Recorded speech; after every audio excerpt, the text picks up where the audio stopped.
आपका विशेषशाला में। तो हम आज बात करने वाले हैं अपने मेंटरशिप प्रोग्राम के बारे में। इस मेंटरशिप प्रोग्राम में हम सारे स्टैंडर्ड सब्जेक्ट्स जो हैं वो आप लोग को टॉपिक वाइज कंप्लीट करवा रहे हैं। अभी हम पॉलिटी कर रहे हैं, जिसमें आपको डेली जो है टॉपिक्स दिए जाते हैं मॉर्निंग में, और 8 PM पे उस सेम टॉपिक पे बेस्ड हम आपको टेस्ट लेते हैं। तो टॉपिक बाय टॉपिक आपका इससे क्या होगा कि अच्छे से कंप्लीट होता चला जाएगा। तो आइए देखते हैं आज की टॉपिक्स के बारे में।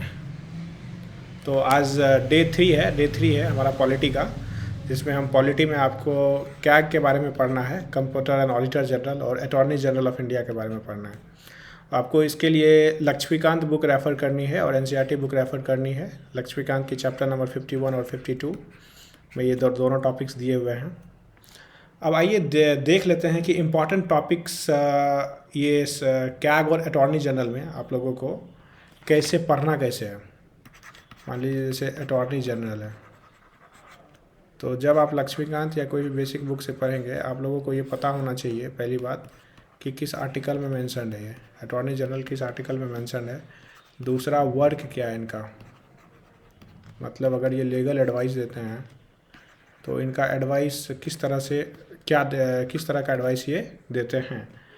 इनका अपॉइंटमेंट कौन करता है, इनके अपॉइंटमेंट के बारे में आप लोगों को पता होना चाहिए।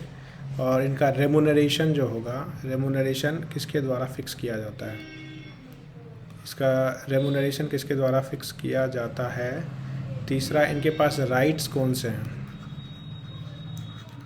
राइट्स ये भी कोर्ट से रिलेटेड राइट्स, कि क्या ये किसी भी कोर्ट में प्रेजेंस इनका हो सकता है, किसी भी कोर्ट में ये प्रेजेंस हो सकता है हाउस ऑफ पार्लियामेंट के रिस्पेक्ट में। हाउस ऑफ पार्लियामेंट के रिस्पेक्ट में इनका क्या है, किस तरह के हाउस ऑफ पार्लियामेंट के रिस्पेक्ट में है। क्या ये जॉइंट सिटिंग में भी भाग ले सकते हैं, क्या इनके पास राइट टू वोट है कि नहीं, राइट टू वोट है कि नहीं, यस और नो, इसके बारे में पता होना चाहिए। और क्या पता होना चाहिए कि क्या ये मेंबर हो सकते हैं किसी भी पार्लियामेंट्री कमेटी के कि नहीं, ये पता होना चाहिए मेंबर हो सकते हैं कि नहीं। इससे रिलेटेड टर्म है एक advocate general of India, advocate general of India, ये स्टेट में होता है। तो जो भी स्टेट में होगा इसके बारे में इसकी आर्टिकल नंबर पता होना चाहिए। और क्या पता होना चाहिए कि ये किसके द्वारा अपॉइंट किया जाता है, इसका फिक्स कौन करता है रेमुनरेशन, इसके पावर्स क्या हैं। और एक इम्पॉर्टेंट टॉपिक है कैग के बारे में, कंप्ट्रोलर एंड ऑडिटर जनरल, इसका आर्टिकल आप लोग को ध्यान बढ़ाना चाहिए कि कौन से आर्टिकल होता है, अपॉइंट कौन करता है इसको, और इसका रिमूवल क्या होता है, रिमूवल प्रोसेस क्या होता है इसका। कैग का रिमूवल प्रोसेस और अटॉर्नी जनरल के रिमूवल प्रोसेस में डिफरेंस भी आपको पता होना चाहिए।